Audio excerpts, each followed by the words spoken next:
Hello everyone. दोस्तों, जैसे कि आप जानते हैं आज हमारा एक पावन त्यौहार है दशहरा। तो क्यों ना दशहरे पे ही बात की जाए। उससे पहले आप सभी को दिल की गहराइयों से दशहरे की बहुत बहुत शुभकामनाएं। दोस्तों, दशहरे के बारे में हमने जो सुना है हम आगे इसको और गहराई से समझेंगे कि हम दशहरा मनाते क्यों हैं। जो हम सुनते हैं वो ये है कि बुराई पे अच्छाई की जीत। इसको मनाने से क्या फ़ायदा होता है, जब तक इसका हम मतलब नहीं समझेंगे हमको जो इसका बेनिफिट मिलना चाहिए वो नहीं मिलेगा। हम इसको बस एक त्यौहार की तरह बना के छोड़ देते हैं। अगर हम इसका सही मतलब समझेंगे तो हम अपनी लाइफ को कुशल, समृद्ध और सुखी बना सकते हैं। तो आइए हम इसके बारे में जानते हैं कि दशहरा हम क्यों मनाते हैं और हमारी लाइफ के लिए ये कितना बेनिफिशियल हो सकता है। नाम से ही मालूम पड़ता है, 10 सर वाला, 10 सर 10 सहरा। तो दोस्तों, रावण का नाम बताया गया है कि दशहरा, रावण के 10 सर थे। तो दोस्तों, बताना चाहती हूँ कि हर इंसान के भीतर रावण छिपा हुआ है। आपके, दूसरों के, सबके भीतर रावण है। अगर हम इस रावण को कमज़ोर कर देंगे या ख़त्म कर देंगे तो हम विजय पालेंगे।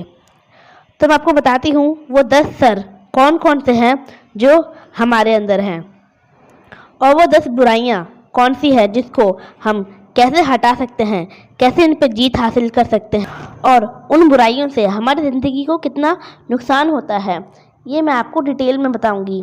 क्योंकि जब तक हमको नुकसान समझ नहीं आएगा तो हम उनको हटाने की कोशिश नहीं करेंगे, और उसके बाद हम जानेंगे कि उन बुराइयों को हटाया कैसे जाए, उसका तरीका क्या है।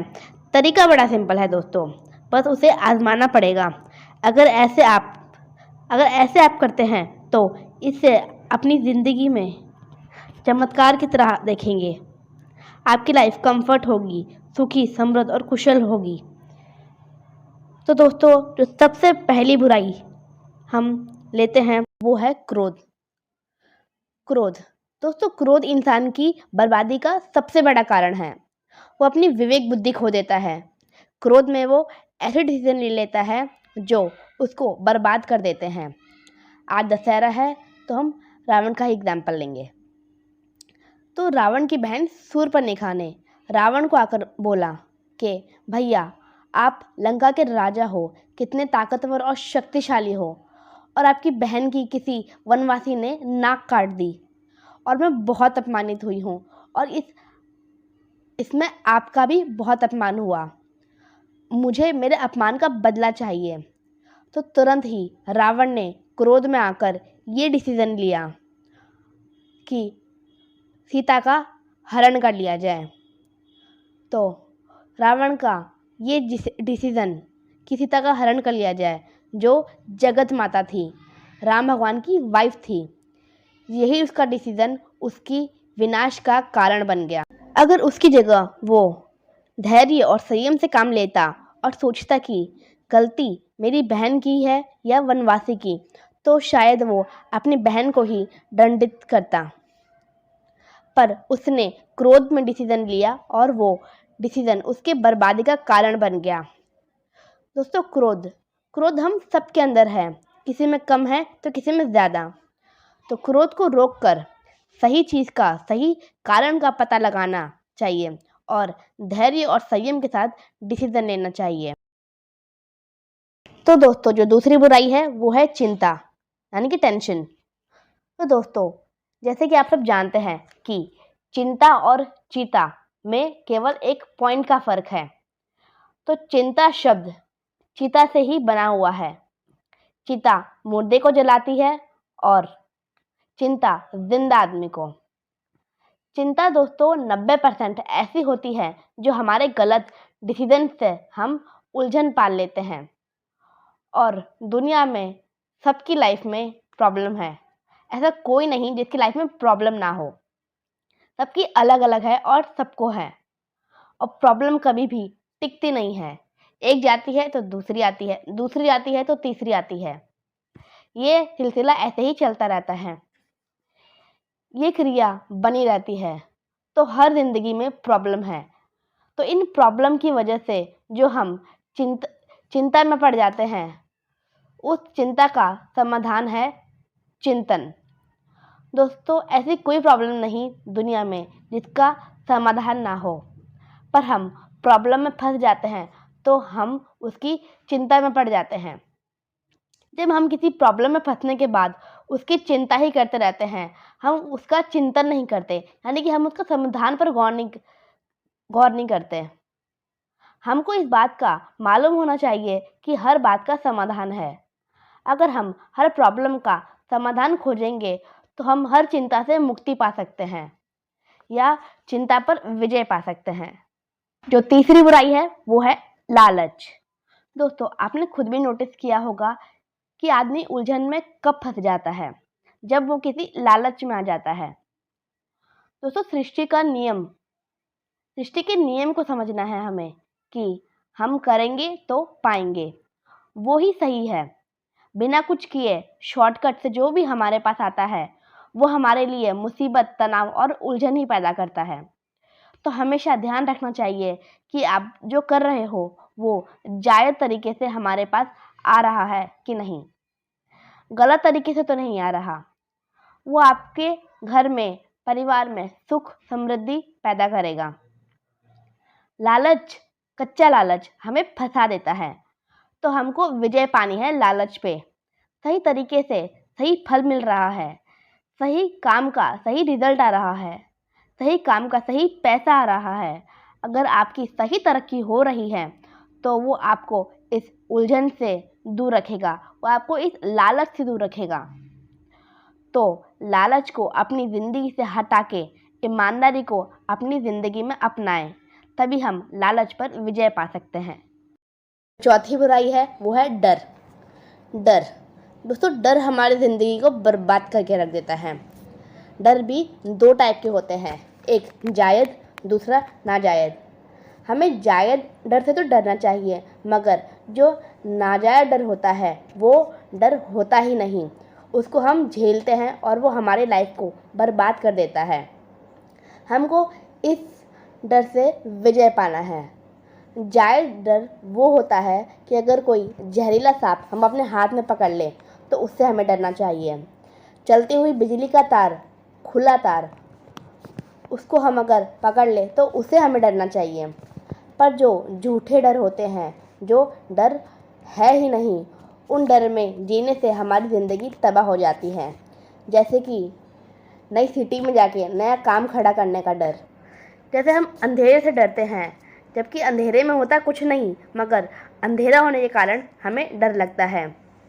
नए लोगों से बात करने में हमको डर, भय, झिझक होती है। इस डर को भगाने का एक ही तरीका है, जिस काम से या जिस चीज़ से आपको डर लगता है उस काम को आप करिए, झिझकते रहिए मगर करिए। फिर एक दिन ऐसा हो जाएगा कि उस काम को आप इजीली कर पाएंगे और आप अपनी ज़िंदगी को सफल बना पाएंगे। तो डर पे हमें विजय पाना है, तभी हम मना पाएंगे विजय पंचमी। जो अगली बुराई है वो है नफ़रत। दोस्तों, जाने अनजाने में जो चीज़ हम अपनी ज़िंदगी में चाहते हैं पर वो चीज़ हमारे सामने वाले के पास हमसे ज़्यादा है तो हम उससे नफ़रत करने लगते हैं। अगर कोई अमीर आदमी है तो उससे हम नफ़रत करने लगते हैं कि गलत तरीके से पैसे कमाए होंगे, ये ऐसा है, ये घमंडी है। तो दोस्तों, अगर हम किसी चीज़ से नफ़रत करेंगे तो क्या वो चीज़ हमारे पास आएगी? नहीं। तो हम लोगों की खुशियों से नफ़रत करने लगते हैं। जो लोग ठाट बाट से रहते हैं हम उनसे नफ़रत करने लगते हैं।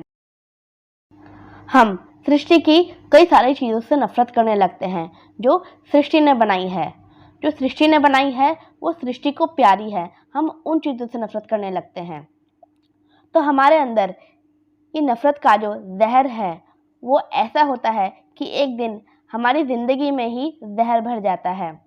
तो दोस्तों, नफ़रत करिए मगर बुराई से। कोई इंसान है जिसकी सोच ही खतरनाक है तो उसकी सोच से नफ़रत करिए, उस इंसान से नहीं। तो नफ़रत हमको आगे बढ़ने से रोकती है।